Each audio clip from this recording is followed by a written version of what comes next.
ऐसे ही है कि मज़ाहिया मैं लिखना नहीं चाहता, लेकिन जब भी कोई मुश्किल पड़ती है तो साथ ही मैं उस पता नहीं क्या वजह, एक दिन मैं गाड़ी में जा रहा था तो कोई ज़हन में शेर आ गया तो मैंने लिखना शुरू किया, तो गलती हो गई, मुझे पता नहीं चला मेरे साथ मोटरसाइकिल पे पुलिस वाला मुझे देख रहा था। उसने आगे जाके मुझे रोक लिया, मैं डर गया, मैंने कहा ये क्या हो गया भाई। तो लेकिन खुशकिस्मती से शायद वो मुझे जानता था या क्या, भर मैं हैरान हुआ कि उसने मुझसे ऑटोग्राफ मांगा। तो जब वो चला गया तो फिर मैंने ये कथा लिखा उसके जाने के फ़ौरन बाद कि ऑटोग्राफ मांग के मुझसे अदब के साथ, वो संतरी अजीब था हैरान कर गया, मैं खुश हुआ कि ये भी मेरा फ़ैन है कोई, कमबख्त मेरी कार का चालान कर गया।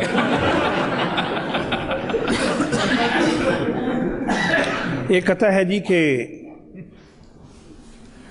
वो जो दिल को कबूल होते हैं उनके पत्थर भी फूल होते हैं। वो जो दिल को कबूल होते हैं उनके पत्थर भी फूल होते हैं, जाके थाने मुझे समझ आई इश्क के कुछ असूल होते हैं।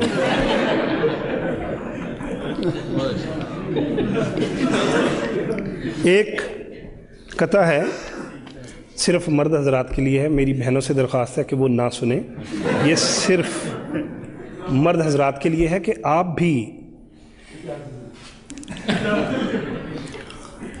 भी बेगम की बातों से परेशान हैं अगर, एक है तरकीब मेरे पास इस जंजाल की। जल्दी बताइए।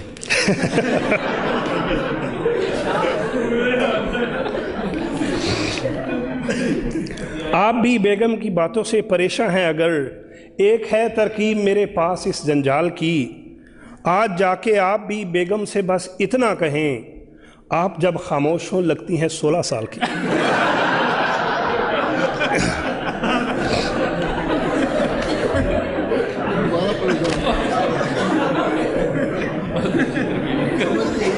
आप भी बेगम की बातों से परेशान हैं अगर, एक है तरकीब मेरे पास इस जंजाल की, आज जाके आप भी बेगम से बस इतना कहें, आप जब खामोश हों लगती हैं 16 साल की।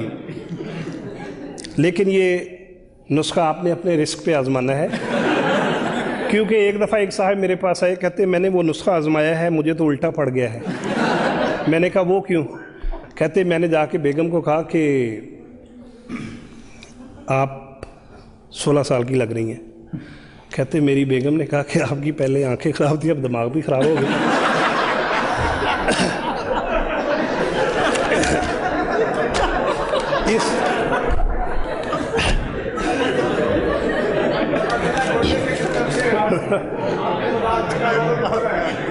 जी, इसलिए कंपनी की कोई गारंटी नहीं है।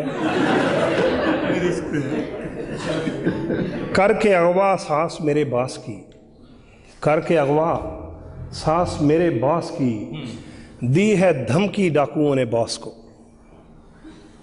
करके अगवा सांस मेरे बास की, दी है धमकी डाकुओं ने बास को, तुमने पहुंचाए अगर ना 5 लाख, छोड़ देंगे हम तुम्हारी सास को।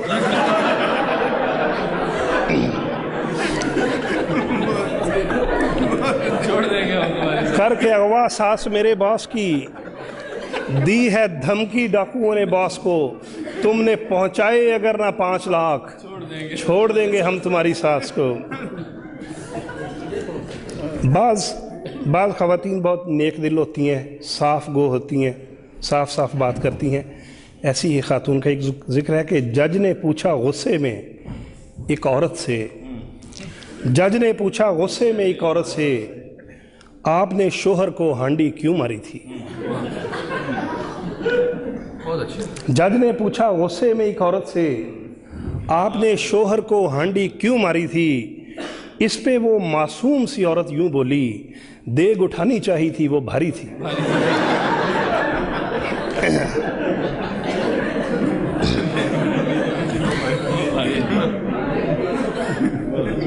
जो हमारे मोहतरम ख्वाजा साहब ने फरमाया, मैं साहिलों पे रहूं फिर भी मुझको प्यास रहे, मैं साहिलों पे रहूं फिर भी मुझको प्यास रहे, ये बद्दुआ थी तेरी कोई ना मेरे पास रहे, मगर मैं देता हूँ तुझको दुआ तहे दिल से, खुदा करे कि तेरे घर में तेरी सांस रहे।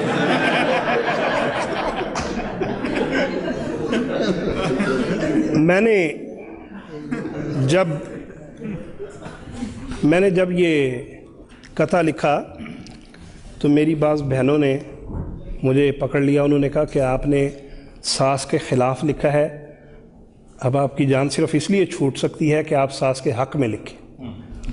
तो मैंने कहा अच्छा जी, मैं सास के हक़ में लिख देता हूँ।